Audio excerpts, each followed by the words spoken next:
नाज़रीन रुख करेंगे इस्लामाबाद का, जहां इस वक्त सदर मुमलिकत डॉक्टर आरिफ अलवी ऐवान-ए सनअत और तिजारत की अवार्ड तकरीब से खिताब कर रहे हैं। Advisor to the PM on Finance, my friend Dr. Hafiz Sheikh Sahab, President Federation of Pakistan Chambers of Commerce and Industry, Mian Anjum Nisar Sahab, ख़वातीन व हज़रात, अस्सलाम वालेकुम। मुझे बड़ी खुशी है कि आज ये 8th FPCCI अवार्ड्स के मैंने शिरकत की और लोगों को अवार्ड्स दिए।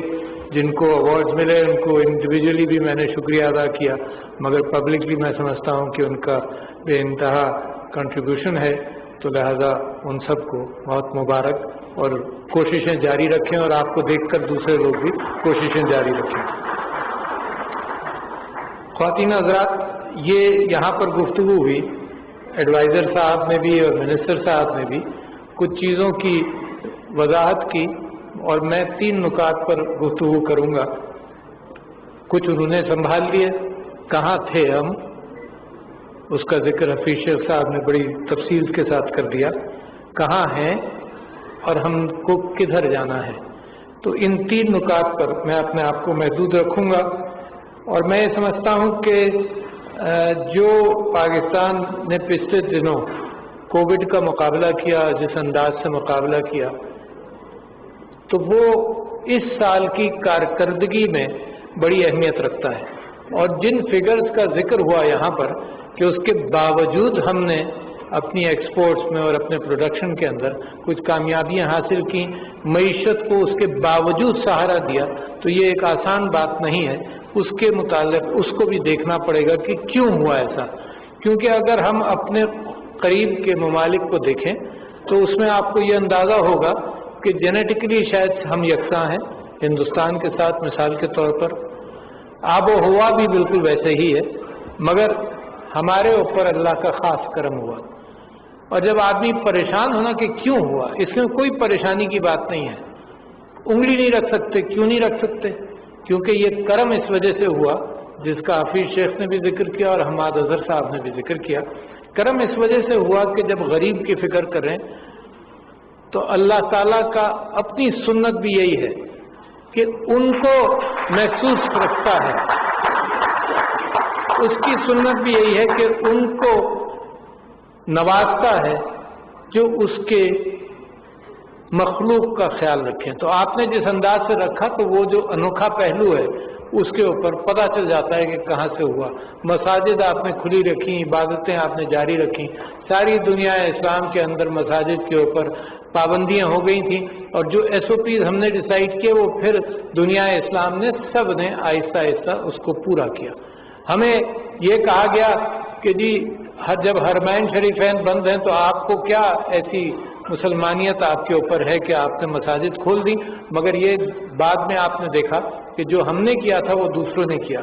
तो इसके बावजूद जब आपने गरीब का एहसास किया, हुकूमत ने गरीब का एहसास किया, आप सब लोगों ने गरीबों का एहसास किया। कोई मुल्क मुझे दुनिया में ऐसा नजर नहीं आता जिस तरह से इतनी वालिहाना अंदाज से आपने खैरात के ऊपर अमल किया।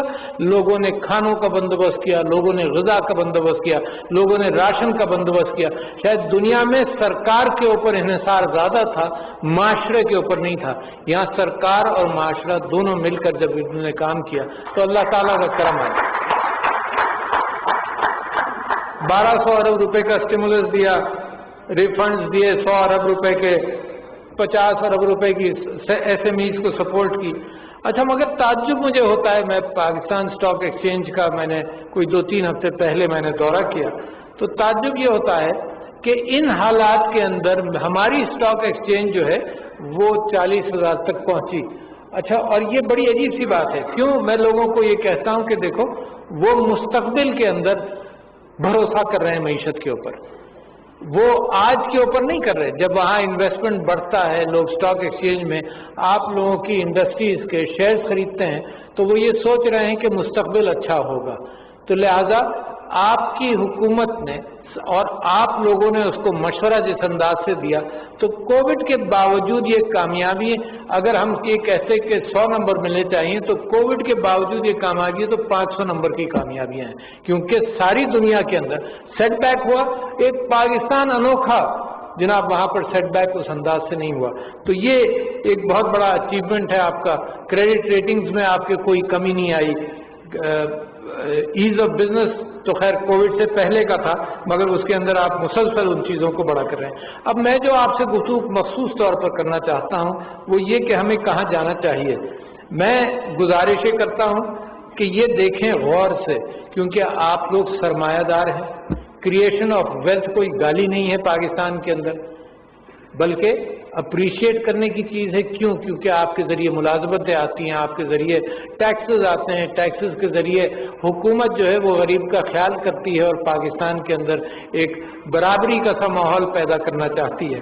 تو لہذا ہماری تجارت اور انڈسٹری جہاں اس بات کا ذکر ہوا کہ 90% ڈیپینڈنٹ ہے ایگریکلچر کی، تو میرا سوال پھر آپ سے یہ ہے کہ یہ تو ٹریڈیشنل کیفیت ہے نا. اس ٹریڈیشنل کیفیت میں سرمایہ اور آپ کا علم اور آپ کا عقل اور دنیا کی تصویر آپ کے سامنے جب ہو تو ان چار چیزوں کو ملا کر کوئی وجہ نہیں کہ پاکستان کے اندر نان ٹریڈیشنل سائٹ پر بھی آپ کام کریں. اچھا، اگر ہم بھولے بن کر صرف وہ سائڈ میں اپنی آنکھوں کے لگائے رکھیں کہ بھائی اسی میں ہمیں کامیابی، ہم یہ چلتے چلے جائیں، تو اس انداز سے کام نہیں چلے گا. 4-5 آپ کے یعنی چاول، گندم، کپاس، گنا اور میز، ان 4-5 کے اوپر آپ کا سارا دار و مدار ہے. اچھا، اس کے برعکس دنیا کے بہت سارے ممالک ہیں.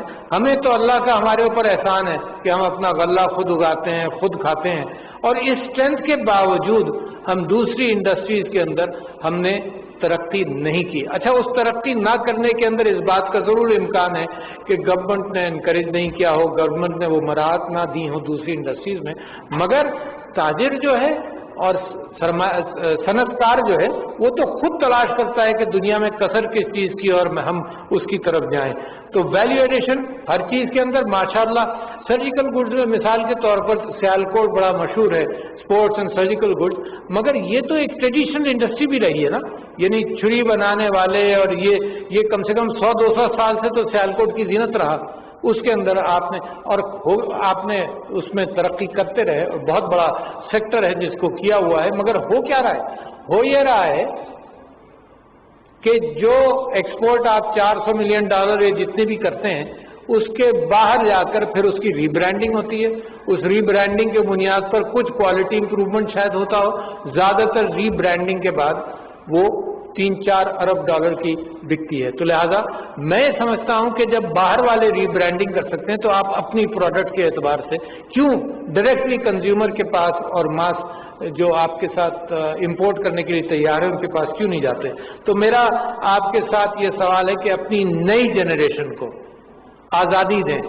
آپ کے یہاں انویسٹمنٹ کے اندر ڈائیورسیفائی کریں، دوسری چیزوں کو دیکھیں جو پاکستان ٹریڈیشنلی ایکسپورٹ کرتا ہے. اور پاکستان کے اندر اور بہت ساری چیزیں ہیں جس کے اندر پاکستان ایکسپورٹ کرتا ہے، وہ تلاش کریں، دنیا کی مارکیٹ دیکھیں. پرسنٹیج آف انٹرنیشنل مارکیٹ جس میں پاکستان موجود ہے وہ بہت ہی کم ہے. اس کو بڑھانے کے لیے تدبیر آپ تلاش کریں گے. حکومت آپ کے لیے راستہ ہموار کرتی ہے. حکومت کی پالیسیز یعنی سارے ٹریفک کے اندر وہ اس بات کا اہتمام کرتی ہے کہ ٹریفک بلاک نہ ہو، وہ اس بات کا اہتمام کرتی ہے کہ ایکسیڈنٹس نہ ہو، وہ اس بات کا اہتمام کرتی ہے کہ مستقبل کی پالیسیز ایسی بنائیں جن پر سرمایہ دار کو انویسٹمنٹ کے اعتبار سے بھروسہ ہو. پھر مارکیٹس کہاں ہیں، کہاں آپ بیچ سکتے ہیں، اس کو بھی ذرا غور سے دیکھیے. میرا خیال سے افریقہ، سینٹرل ایشیا اور ساؤتھ امریکہ ہم نے شاید اگنور کیا ہوا ہے. میری سمجھ میں نہیں آتا، بہت ساری چیزیں ایسی ہیں جن کے اوپر آپ کو توجہ دینی چاہیے. ان مارکیٹس کو بھی پروب کریں. اور جتنے ایمبیسڈرز میرے پاس آتے ہیں پاکستان کے جو باہر جا رہے ہوں تو میں ان سے ہر مرتبہ 3-4 چیزوں سے ان سے درخواست کرتا ہوں کہ 3-4 کون سی چیزیں آپ کے سامنے بھی ذکر کروں. پہلا میرا ان سے یہ ہوتا ہے کہ بھئی ٹریڈ کے حوالے سے ہمارے ہاں کی چیمبرز کے ساتھ رابطہ رکھیں. جس ملک میں آپ جا رہے ہیں ہر چیز کو چھان کر دیکھیں. You are ambassador for trade. اور اگر آپ کے یہاں کمرشل کونسلر ہے تو بہت اچھا، ورنہ خود بھی آپ تحقیقات کر کے ٹریڈ کو پش کریں. تو پہلی بات تو میری یہ ہوتی ہے. दूसरी बात मेरी कश्मीर के सिलसिले में होती है, क्योंकि इंटरनेशनल लेवल पर Pakistan is the champion of that cause, और जैसे प्राइम मिनिस्टर साहब ने फरमाया कि वो खुद भी एम्बेसडर हैं उस कॉज के। तीसरी बात मेरी उनसे ये होती है कि पाकिस्तान का इमेज बेहतर करें। अच्छा, पाकिस्तान का इमेज बेहतर करने के एतबार से कितनी बड़ी कामयाबी, कितने फख्र की बात है मेरी और आपकी कि हमने कोविड का मुकाबला उस अंदाज से किया जिस अंदाज से मुझे अभी तक कोई दूसरा मुल्क नजर नहीं आ रहा दुनिया के अंदर जिसने इतनी एफिशिएंसी का मुकाबला किया। ये एक बहुत बड़ी इज्जत की बात है। आई टेक प्राइड, यानी मेरा जो हरा पासपोर्ट है उसके अंदर मैं चाहता ये हूं, मैं गिनाऊंगा आपको कि किन चीजों पर मुझे फख्र करना चाहिए। तो जब आप पाकिस्तान के इमेज को बेहतर करने की नियत करें तो उसके अंदर जो इतनी बड़ी अचीवमेंट है उसके मुतालिक आपको वहां ढोल बजाना चाहिए कि हमसे सीखो। हिंदुस्तान ने क्या किया, आपको याद होगा कि मोदी साहब ने यह कहा जब कोविड शुरू हुआ था, जब वो इतनी क्राइसिस में नहीं पड़े, तो उन्होंने कहा कि जी हम अफ्रीका में और 100 ममालिक के अंदर हम दवाइयाँ भेजने को तैयार हैं, हमसे दवाइयाँ लो, हम बड़ी सोफिस्टिकेटेड इकोनॉमी है, हम मदद करने को तैयार है, हमसे पीपीईज लो, सब कुछ लो।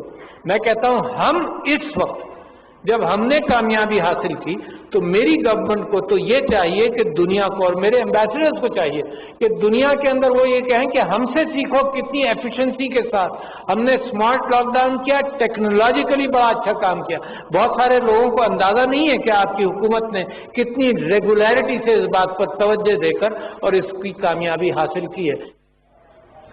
सदर मुमलिकत डॉक्टर आरिफ अलवी ऐवान हाय सनअत व तिजारत की अवार्ड तकरीब से खिताब कर रहे थे। उन्होंने अवार्ड हासिल करने वालों की खिदमत पर उनका शुक्रिया भी अदा किया और आइंदा बेहतरीन कारकर्दगी अदा करने के लिए भी उनकी हौसला अफजाई की। उनमें अवार्ड भी तकसीम किए गए। साथ ही साथ सदर मुमलिकत ने यह भी कहा कि इसी तरह से बेहतरीन कारकर्दगी पाकिस्तान की मईशत को बेहतर करने में अहम किरदार अदा करेगी। नाज़रीन, न्यूज़ स्टूडियो से फिल वक्त इतना ही, हमारे साथ रहिए।